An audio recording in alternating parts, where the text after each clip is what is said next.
نقطہ نظر میں ایک بار پھر خوش آمدید. ابھی آپ کے سوالات بھی لیتے ہیں, لیکن ہم جو بات کر رہے تھے کہ ٹیکس کلیکشن کی, تو شام صاحب یہ کوئی نسبت تبدیل ہو رہی ہے پنجاب اور کراچی یا نہیں, مطلب یہاں سے بھی دیکھیں انڈیویجل جتنا بڑا بزنس سینٹر ہے کراچی جی وہاں تو سارے اتنے انڈیویجولس ہونے چاہیے جو بڑا بڑا ٹیکس بالکل وہ مطلب وہ پرسنٹیج نظر نہیں آئی اس فہرست میں. ٹھیک تو گویا ٹیکس دینے کا کلچر وہاں کم ہے لگا ایسے. بالکل کوئی کسی کی توہین مقصود نہیں ہے.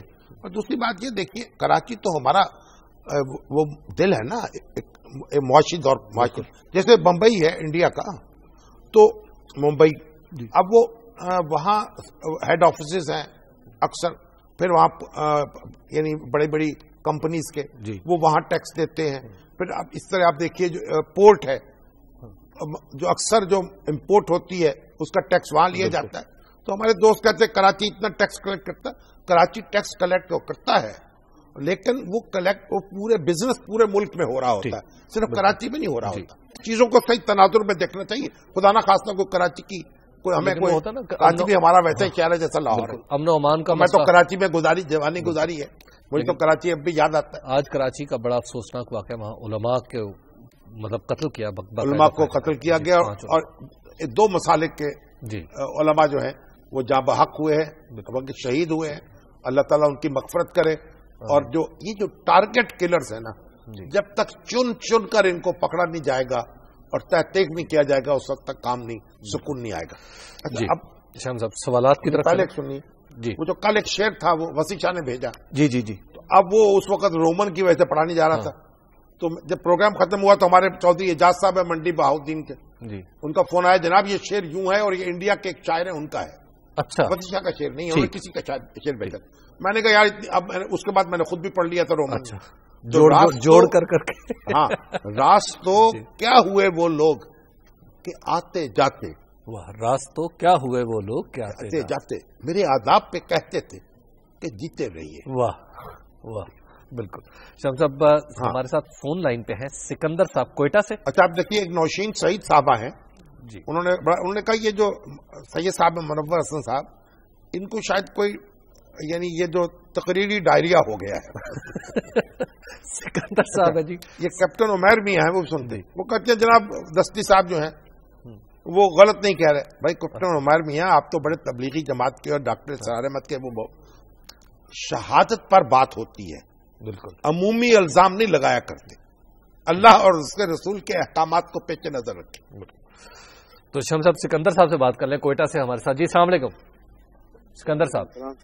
جی وعلیکم السلام سر. چلیں گے نہیں, آپ بات کر رہے ہیں جناب شامی صاحب سے, آپ کیا آواز نہیں آ رہی؟ جی سر شامی صاحب سے بات تو. ہاں جی فرمائیے. جی سر یہ آج عمر اکمل نے سینچری بنائی اور وہاں پہ ان کے جو ہے سیشن کورٹ سے ان کے وارنٹ گرفتاری جاری. کوئی حرج نہیں ہے. سینچری بنانے کا مطلب یہ نہیں ہے کہ اگر آپ نے کوئی کاروائی کی ہے خلاف ورزی کی قانون کی تو کاروائی نہ ہو. عمر اکمل صاحب اپنا دفاع کریں اور جو ان کو جو پولیس والے ہیں وہ اپنا دفاع کریں. تو قانون سب کے لیے برابر ہونا چاہیے. ہمیں کوئی اس میں کوئی بےعزتی نہیں ہے کسی کی. ایاز صاحب لاہور سے. جی السلام علیکم ایاز صاحب. السلام علیکم سر. وعلیکم السلام سر. شامی صاحب سے ملنا ہے. جی آپ بات کر رہے ہیں, فرمائیے جناب. ہاں جی سر, فرمانا یہ تھا جیسے عمران خان صاحب نے کام کیا ہے نا, ڈرون حملے بند کرائے ہیں. ہاں جی, ایسے طالبان وہ کر رہے ہیں نا, یہ بھی بند ہو سکتا ہے 15 دن کے اندر. اچھا بند کرا دیں, پھر آپ ان سے گزارش کریں. سر مسئلہ یہ ہے, یہ جس چیز سے مر رہے ہیں نا بندے, جس چیز سے مر رہے ہیں, سر گولی سے بندے مارے ہیں, گولی پہ بیان لکھا دیں. گولی پہ اپنا جو جن کے پاس گولی ہے اور بیرون ملک سے بھی آ رہی ہے, ان کو گولیاں کیسے چھینیں گے؟ بلی کے گلے میں گھنٹی کون باندھے گا؟ شام صاحب تجویز ہے آپ کی ماشاء اللہ. شام صاحب یہ کوٹلی یہ عمران خان صاحب کو دے دیں, وہ کروا دیں. خیبر پی پہ ان کی حکومت. یہ کوٹلی آزاد کشمیر سے ہیں احمد حسن صاحب. احمد حسن صاحب کہہ رہے ہیں کہ شامی صاحب یہ کیسے ممکن ہے کہ وزیر اعظم آزاد کشمیر ایک پارٹی کا سربراہ ہو اور رینجرز بلائے؟ یہ واضح ہو گیا ہے کہ الیکشن کمیشن کے حکم پر یہ آئے تھے. اچھا نہیں, وہ الیکشن کمشنر صاحب جو ہیں وہ کشمیر لنک اخبار ہے, اس میں کشمیر کی خبریں چھپتی ہیں بہت. جی وہ میں ان کا آج میں نے پڑھا ہے ان کا انٹرویو. جی انہوں نے کہا جناب رینجرز میں نے بلوائے ہیں, ٹھیک, الیکشن کمشنر نے, اور کوئی ہنگامہ نہیں ہوا اور بڑا امن و سکون رہا, اور رینجرز کسی پولنگ اسٹیشن کے اندر نہیں گئے. اب یہ وہ بات وہ کہہ رہے تھے, تب اندازہ لگا لیجیے. تو شام صاحب اگلا سوال ہے یہ جی اجمل ایڈوکیٹ صاحب ہیں، انہوں نے بڑی دلچسپ بات کی ہے، ان کے شامی صاحب پنجاب میں پروسیکیوٹر جنرل کا تقرر کیوں نہیں ہو رہا؟ ہاں وہ تو ایک قائم مقام ہے صاحب لگے ہوئے ابھی تک. اچھا ہاں ابھی یہ دیکھیے یہ جو آج CRSS ہے این جی او جی اور ایک پنجاب پروسیکیوشن ڈپارٹمنٹ ہے، یہ امتیاز گل صاحب ہیں ان کی ہے این جی او. اچھا اور یہاں اس کے پنجاب کے صدر ہیں ہمارے تنویر شہزاد، ہمارے کولیگ رہے امتیاز نوجوان بڑے، آپ کے وہ کولیگ رہے، ہمارے کے برخوردار ہیں، ہمارے ساتھ کام کرتے رہے یا میں ان کے ساتھ کام کرتا رہا تنویر شہزاد. تو یہ پنجاب پروسیکیوشن ڈپارٹمنٹ کے سلسلے مل کے سیمینار کیا ہوتا ہے، اس میں بتایا کہ جناب اس نے اپنے اکیڈمی قائم کی ہے، ٹریننگ کر رہے ہیں، پروسیکیوٹرز کو تربیت دے رہے ہیں اور نقشہ بدل جائے گا اور تفتیش جو ہے وہ مقدمہ چلنے سے پہلے وہ کلیئر کیا کریں گے کہ چلنے کے قابل ہے کہ نہیں ہے. اب یہ ساری باتیں کہی گئی وہاں، اچھی بات ہے اگر ایسا ہو جائے کہ پولیس جو ہے اور ان کے درمیان بھی ایک سونا معاہدہ بھی ہو گیا تو دونوں مل کے کام کریں تو لوگوں کو سکون ملے کو، عدلیہ بھی، تفتیش، ایویڈنس جی اور پھر عدلیہ، تینوں مل کے نا یہ تین عناصر ہو تو بنتا ہے تو بچتا ہے مسلمان. صاحب خلیل صاحب سرائے عالمگیر سے ہمارے ساتھ. جی السلام علیکم خلیل صاحب. جی السلام علیکم. وعلیکم السلام. جی میرا شامی صاحب سے یہ سوال ہے کہ پشاور ہائی کورٹ سے بڑی کورٹ جو ہے وہ اللہ تعالیٰ کی کورٹ ہے. عمران خان صاحب جناب بات سنیں، پشاور ہم اس وقت اللہ تعالیٰ کی کورٹ میں تو ہم سب پیش ہونے والے ہیں، تو آپ اللہ تعالیٰ کی کورٹ میں تو نہ آپ وکیل ہیں اس کے نہ پروسیکیوٹر ہیں نہ میں ہوں جی، تو وہ بات چھوڑیے، دنیا کی عدالت پر اس وقت رہیے. اب عبد العلیم صاحب ہے ہمارے ساتھ. جی السلام علیکم. وعلیکم السلام. جی جناب شامی صاحب سے ایک سوال عرض کرنا چاہتا ہوں. جی جی فرمائیے. شامی صاحب وعلیکم السلام. جی آواز نہیں آ رہی بھائی آپ کی. اچھا یہ جو پروسیکیوشن کا ڈپارٹمنٹ ہے نا، اس کے جناب وزیر اعلیٰ کے مشیر ہیں جناب رانا مقبول صاحب، جی جی مقدس اللہ العالی، ٹھیک ہے، جو آئی جی رہے جناب بلوچستان اپنا سندھ کے، وہ جن پہ الزام ہے، جن کے درپے تھے جناب ہمارے زرداری صاحب، ان سے بچ گئے. بالکل. اب دیکھیے اب کیا جوہر دکھاتے ہیں وہ، ویسے محنتی آدمی ہے، ہمت والے. شام صاحب ہمارے آج کے پروگرام کا وقت ختم ہو گیا ہے، تو اپنے ناظرین سے اجازت لیتے ہیں. آئندہ منڈے تک کی، منڈے کو انشاءاللہ دوبارہ ملاقات ہوگی. اللہ نگہبان.